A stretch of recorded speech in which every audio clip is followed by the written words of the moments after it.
BJP তার ক্ষমতা আরও পাকাপোক্ত করছে। গোটা ভারতবর্ষে ভারতীয় জনতা পার্টি বিজেপি বিস্তৃত হচ্ছে এবং বহুদিন ধরেই দেশ শাসন করছে। ধীরে ধীরে রাজ্যসভাগুলোতেও আরও বিস্তৃত হচ্ছে বিজেপির শাসন, এগিয়ে যাচ্ছে তারা। সেখানে পশ্চিমবঙ্গে পশ্চিমবঙ্গে কংগ্রেসের পর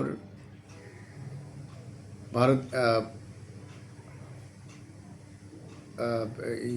নেতৃত্বাধীন অর্থাৎ কংগ্রেস অনেক দিন শাসন করার পর পশ্চিমবঙ্গে বাম জোট শাসন করেছে, অতঃপর ক্ষমতায় এসেছে তৃণমূল কংগ্রেস।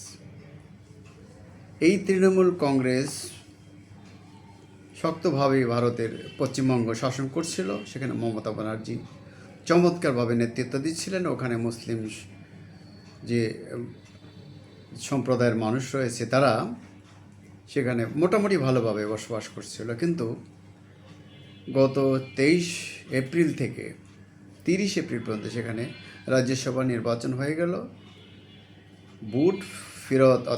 বুথ ফেরত মানুষের জরিপগুলোতে দেখা যাচ্ছে সেখানে তৃণমূল আর ক্ষমতা ধরে রাখতে পারছে না।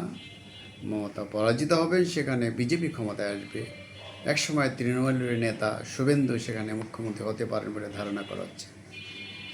এইটা এখনও চূড়ান্ত কিছু নয়, বাট ধারণা। কিন্তু মমতা বলছেন যে না, তার দল সেখানে ভালোভাবেই সংখ্যাগরিষ্ঠতা পেয়ে জয়লাভ করবে এবং সরকার গঠন করবে।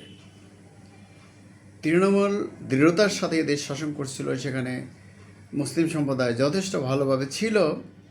কিন্তু বিজেপি বিভিন্ন রাজ্যে, পশ্চিমবঙ্গ সহ সেখানে বেশ কিছু ভোটার তালিকা থেকে তারা বাদ দিয়েছে। তাদের লক্ষ্য ছিল মুসলিম ভোটারদের ভোটার তালিকা থেকে বাদ দেয়। এবারে তারা অনেকগুলো ভোটারকে বাদ দিতে পেরেছে। সে কারণেও হয়তো সেখানে ভোটের চিত্রটা পাল্টে যেতে পারে। 4 মে ভোট গণনা চূড়ান্ত হবে। সেদিন ফলাফলের জন্য আমাদের অপেক্ষা করতে হবে। কিন্তু প্রশ্ন দেখা দিয়েছে, যদি কোনো কারণে পশ্চিমবঙ্গে তৃণমূল হেরে যায়, মমতা হেরে যায়, সেখানে মোদি কিংবা শুভেন্দুরা জিতে যায়, বিজেপি জিতে যায়, তাহলে কি হতে পারে? যেসব রাজ্যে বিজেপি জিতেছে সেসব রাজ্যে মুসলিম মোটামুটি আছে। আসাম, ত্রিপুরা সহ এসব রাজ্যে মুসলমানরা নির্যাতিত, বিতাড়িত।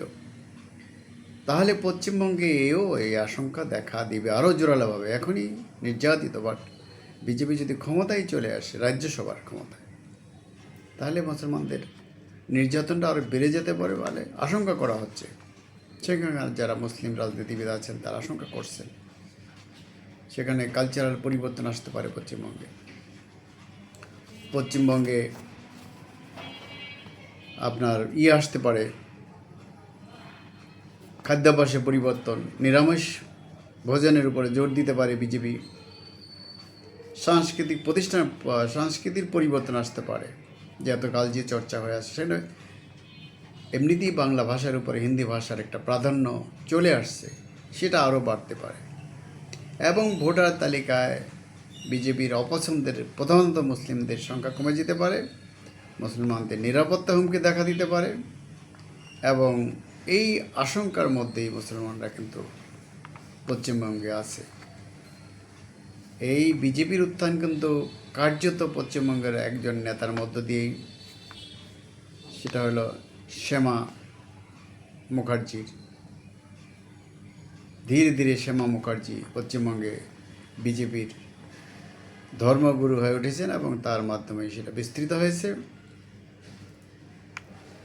এবং পশ্চিমবঙ্গে বিজেপি তার কংগ্রেসের পরে বাম জোট তৃণমূল, অতঃপর বিজেপি, এই আশঙ্কাই করা হচ্ছে জোরে সোরে। তবে সেখানে মানবাধিকার লঙ্ঘনের যে বিষয়গুলো আছে, মুসলমানদের পোষণ করার যে বিজেপির যে প্রচেষ্টা, সেটা আরও জোরদার হতে পারে। সীমান্তে নিরাপত্তা জোরদার হতে পারে সেখানে, অর্থাৎ ভারতের মুসলিমদের উপরে নির্যাতনের যে স্টিম রোলার ভারতব্যাপী চলছে, পশ্চিমবঙ্গে সেটা আরও জোরদার হতে পারে বলে একটা আশঙ্কা রয়েছে। যাই হোক, আমরা বলতে চাই যে সে আশঙ্কা যেন না হয়, আশঙ্কা যেন সত্যে পরিণত না হয়। সেখানে তৃণমূল ক্ষমতায় থাকুক, মুসলমানরা ভালো থাকুক, কারণ সেটা মুসলমানদের উপর পিতৃভূমি, মাতৃভূমি, তাদের সে অধিকার রয়েছে। বিজেপির ধর্মীয় রাজনীতি, উগ্রবাদী রাজনীতি ভারতের কিছু সংখ্যক হিন্দু পছন্দ করলেও গোটা বিশ্ববাসী কিন্তু এটা পছন্দ করছে না। যেখানে উগ্রবাদের উত্থান, সেখানে সংঘাত আমরা ইসরায়েলে দেখেছি, ইরানও কিছুটা লক্ষ্য করছি। অপরাপর ধর্মীয় রাষ্ট্রগুলোতে যেমন আফগানিস্তানও লক্ষ্য করছি আমরা। বাংলাদেশও এক ধরনের উগ্রবাদের আমরা উত্থান দেখতে পাচ্ছি। আসলে উগ্রবাদ, মৌলবাদ, জঙ্গিবাদ এটা কোনোটাই ভালো নয়। সেটা ভারত হোক, বাংলাদেশ হোক, পাকিস্তান হোক, ইসরায়েল হোক, আফগানিস্তান হোক, ইরান হোক, সৌদি আরব হোক, যেসব রাষ্ট্রই হোক না কেন, কিংবা ইউরোপের কোনো রাষ্ট্র, এখনও পর্যন্ত ডানপন্থীদের উত্থান, কখনো কখনো বামপন্থীদের উত্থান লক্ষ্য করা যাচ্ছে। উগ্রবাদ আসলে গণতন্ত্রের বন্ধু নয়, গণতন্ত্রের সহায়ক হতে পারে না, সেখানে মানবাধিকার লঙ্ঘিত হতে পারে। অতএব আমরা চাই না কোথাও উগ্রবাদ, জঙ্গিবাদ, ধর্মীয় রাজনীতির উত্থান ঘটুক। ভারত একটি বড় ধরনের ধর্মনিরপেক্ষ রাষ্ট্র ছিল, সেই জায়গায় ভারত ফিরে আসুক। তার প্রতিবেশী দেশগুলোর মানুষগুলো, নিজের দেশের মানুষগুলো সুখে শান্তিতে থাকুক, সেই প্রত্যাশা করি। ডিবেটিভ রানা এবং নিউ বাংলা টিভির পক্ষ থেকে আপনাদের শুভেচ্ছা জানিয়ে শেষ করছি। বন্ধুরা, আমার চ্যানেলটিকে লাইক, শেয়ার করার অনুরোধ জানাচ্ছি, সাবস্ক্রাইব অনুরোধ জানাচ্ছি, যাতে আমি একটি নতুন ভিডিও করার প্রেরণা লাভ করি। আমরা সবাই ভালো থাকতে চাই। আল্লাহ হাফেজ। ধন্যবাদ সবাইকে।